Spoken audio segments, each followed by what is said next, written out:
Hi guys, welcome back to your own channel. मैं हूं आपका विशाल सर, विशाल कुमार जायसवाल। गाइस बहुत बहुत बहुत स्वागत है आपका आप सभी के चैनल में।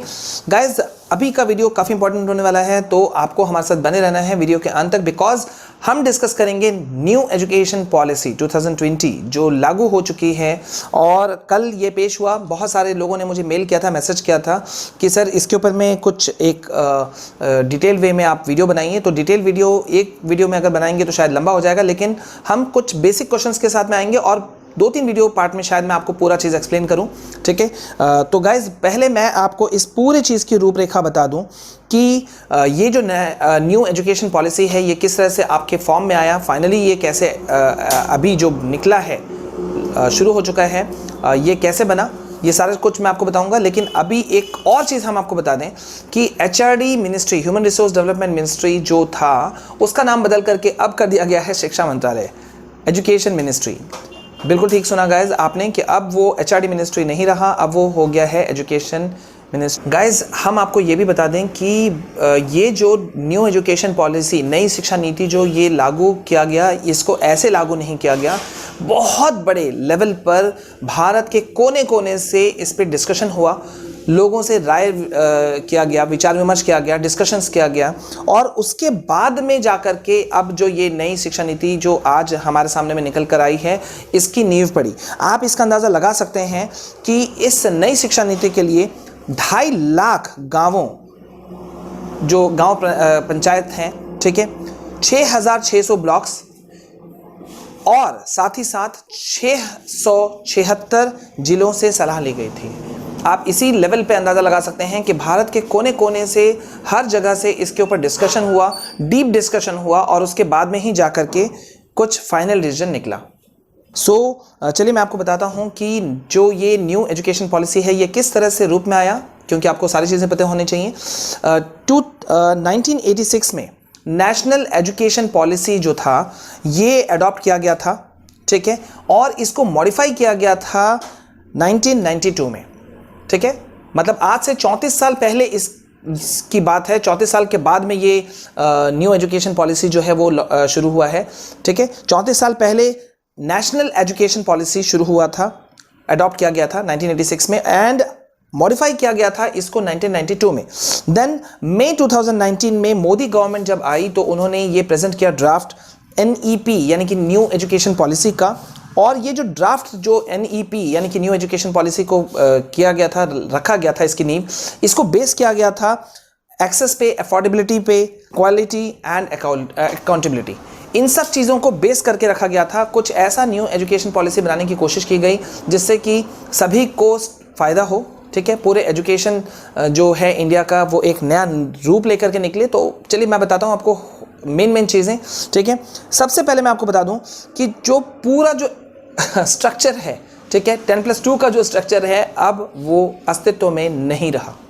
आपने ठीक सुना, 10+2 का जो पूरा स्ट्रक्चर था जिस पे एजुकेशन सिस्टम हमारा बेस्ड है, 10+2 यानी कि बोर्ड में आपका एक 10th में आपका बोर्ड होता है एंड देन आपका 12th में आपका बोर्ड होता था, अब वो हट चुकी करके अब हो चुका है 5+3+3+4 के स्कीम में, ठीक है। तो ये 5+3+3+4 क्या है, इसी को आज हम ज़्यादा समझेंगे।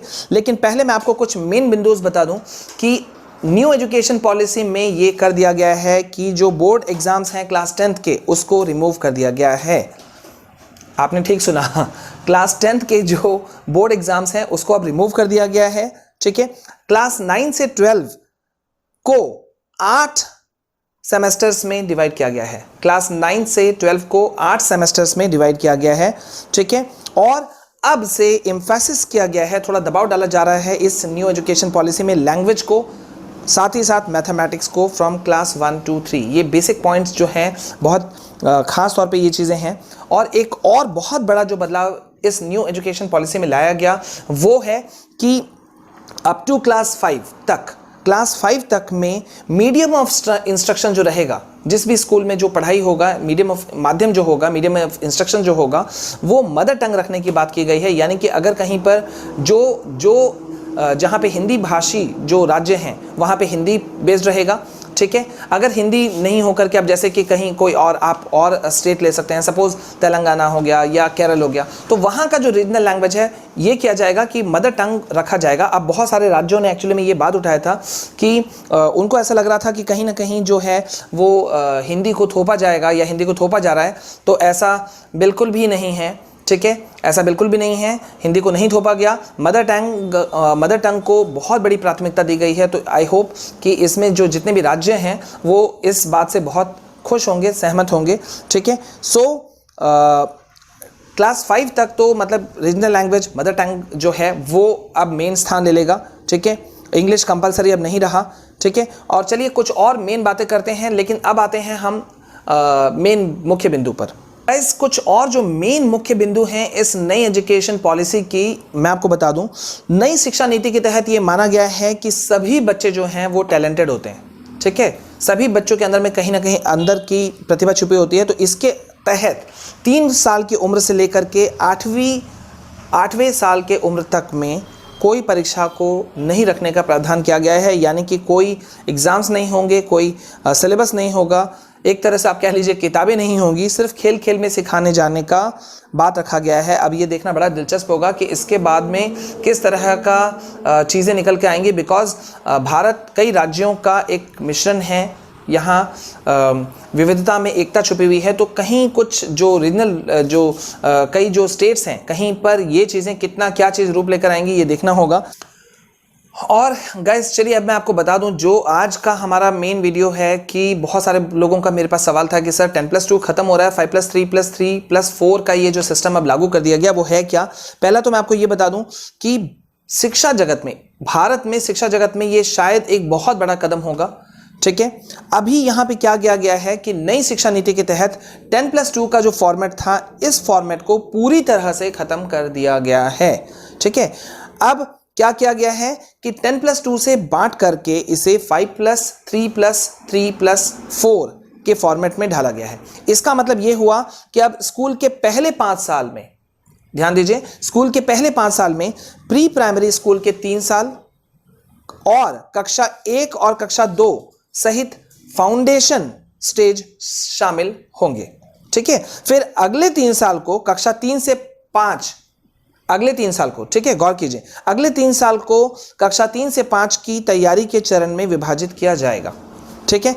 इसके बाद जो नेक्स्ट 3 साल है वो उसको मिडिल स्टेज माना गया है, मध्य चरण, जिसमें कक्षा 6 से 8 यानी कि 6, 7, 8 ये 3 क्लासेस और माध्यमिक अवस्था के जो 4 वर्ष हैं, ठीक है, यानी कि कक्षा 9 से लेकर के 12 इसको रखा गया है, ठीक है। तो इसका कहने का मतलब ये हुआ कि अब से स्कूलों में कला यानी कि आर्ट्स, कॉमर्स, साइंस स्ट्रीम का कोई कठोर पालन नहीं होगा। ये बहुत बड़ा चीज़ माना गया है इस न्यू एजुकेशन पॉलिसी का कि अब से कोई भी जो ये जो स्ट्रीम्स थे, साइंस, आर्ट्स, कॉमर्स, जिसमें बच्चे बहुत परेशान होते थे, ठीक है, अब ऐसा कोई बंधन नहीं रहा। स्टूडेंट्स कोई भी सिलेबस को, पाठ्यक्रम को ले सकते हैं, जो उनकी इच्छा हो उसको किया जा सकता है, ठीक है। तो 5+3+3+4 का जो मेन बिंदु था ये मैंने आपको समझा दिया, ठीक है। मतलब इस नई जो शिक्षा नीति है इसके तहत में छात्रों की जो कैपेसिटी है उसको इंक्रीज करने पे बहुत ज़्यादा प्राथमिकता दी गई है, ठीक है। अंदर गुण जो हैं बच्चों के वो बाहर निकल के आए और दुनिया के साथ में कंधे से कंधा मिला करके हमारे बच्चे, भारत के बच्चे, उनको टक्कर दे सकें, अपने आप को अकेला ना पाएं। तो गाइज ये था 5+3+3+4 का फॉर्मेट। यानी कि अब आपको वो दिन गए जब 10+2 का जो एक बहुत बड़ा एक ये बोला जाता था एक साम्राज्य था, अब वो खत्म हो गया। अब से ये सिस्टम लागू होगा। तो ये देखना बड़ा दिलचस्प होगा कि आने वाले दिनों में ये न्यू एजुकेशन पॉलिसी को भारत में किस तरह से स्थान दिया जाता है, कितना ये सक्सेसफुल होता है, कितने और चीज़ें इसमें आगे निकल करके आती हैं। तो गाइज उम्मीद करते हैं कि ये जो पूरा था आपको समझ में आया होगा 5+3+3+4 का कॉन्सेप्ट। आगे हम आपको जो मेन जो मुख्य बिंदु हैं उसके ऊपर में भी हम आपको बात जरूर करेंगे। वीडियो लंबा ना हो जाए इसलिए हमने इसको 2-3 भागों में बांटना ज़रूरी समझा, ठीक है। आई होप कि आपने जो रिक्वेस्ट किया था हम आपको उस चीज़ को कुछ जो बेसिक पॉइंट्स थे वो हम आपको दे पाए।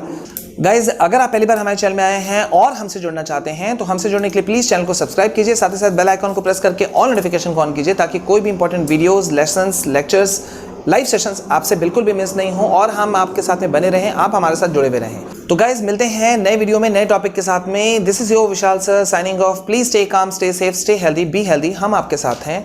जय हिंद, जय भारत।